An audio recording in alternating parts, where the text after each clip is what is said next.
Hello बच्चों, let's read this question. The horizontal range and the maximum height of a projectile are equal. The angle of projection of the projectile is. ये चार option दिए हैं हमें. तो बच्चों सबसे पहले इस क्वेश्चन में देख लेते हैं कि हमें यहाँ पे दिया क्या गया है और हमें यहाँ पे निकालना क्या है. तो बच्चों यहाँ पे हमारे पास क्या है कि एक प्रोजेक्टाइल है. ठीक है. अब ये प्रोजेक्टाइल मान लो हमने थीटा एंगल के साथ यहां से फेंका और जिस पॉइंट से ये फेंका वो पॉइंट है ए और जिस जहां पे जाके ये गिरेगा वो पॉइंट है बी. अब मान लो ए से बी की दूरी को हम यहां पे कहते हैं रेंज ऑफ अ प्रोजेक्टाइल. ठीक है बच्चों. अब इसकी मैक्सिमम हाइट, ये जो मैक्सिमम हाइट है बच्चों इसको कहते हैं हम एच. ठीक है. एच यहाँ पे क्या है? Maximum height.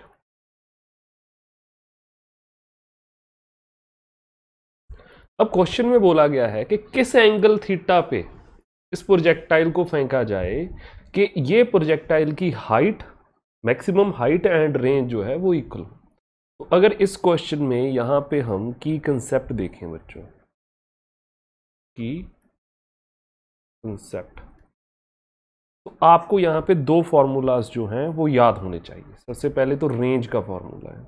रेंज यहां पे होती है u square sine 2 theta by g. u है यहाँ पे हमारे पास इनिशियल वेलोसिटी, जिस इनिशियल वेलोसिटी के साथ यहाँ पे प्रोजेक्टाइल को फेंका गया है. अब इस फॉर्मूले में g है यहाँ पे एक्सेलरेशन ड्यू टू ग्रेविटी.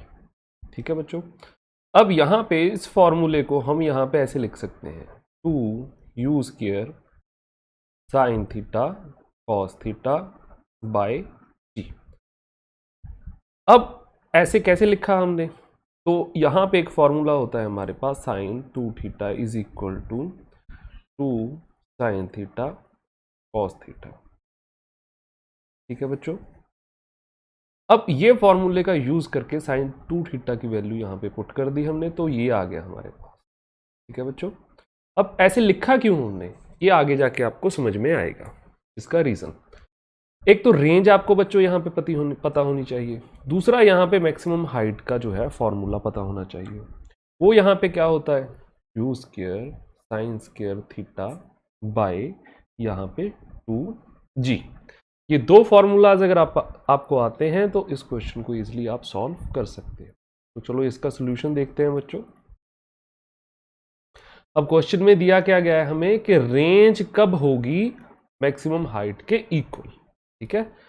तो r को यहाँ पे h के इक्वल करना है हमने, तो r की वैल्यू पुट कर देते हैं, h की वैल्यू पुट कर देते हैं यहाँ पे. तो r है हमारे पास 2u square sine theta cos theta bye यहाँ पे क्या आएगा g.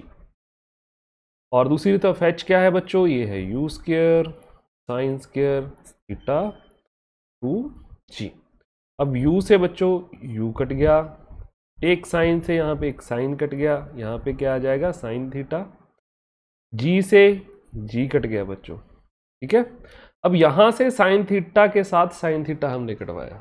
अगर यहाँ पे हम r रेंज जो है इस फॉर्मूले को बच्चों यहाँ पे इसमें कन्वर्ट ना करते तो यहाँ पे साइन 2 थीटा होता और वो कटता नहीं, यहाँ पे कैंसिल नहीं होता दोनों तरफ. ठीक है. तो इसीलिए यहाँ पे इसको हमने चेंज किया था फॉर्मूले को. तो अब यहाँ पे क्या आया बच्चों? हमारे पास क्या क्या चीज बची? 2 बचा, कॉस थीटा बचा. ठीक है. इज इक्वल टू यहाँ पे क्या बचा हमारे पास बच्चों? Sine theta by 2. अब इसको अगर सॉल्व करें, 2 को इस साइड ले जाएंगे हमारे पास आ जाएगा 4, कॉस को इस साइड ले गए हमारे पास क्या आया? Sine theta by sine theta by cos theta.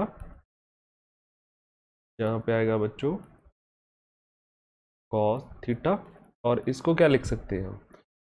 tan theta is equal to 4. और यहाँ पे थीटा क्या आएगा बच्चों हमारे पास?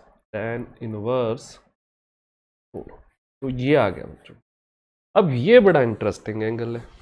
अगर इस थीटा एंगल पे हम यहाँ से एक प्रोजेक्टाइल को छोड़ें तो उसकी मैक्सिमम हाइट एंड रेंज दोनों इक्वल होंगे बच्चों. तो आंसर अगर देखें यहाँ पे, आंसर नंबर 4 जो है यहाँ पे हमारे पास करेक्ट है. ऑल द बेस्ट बच्चों।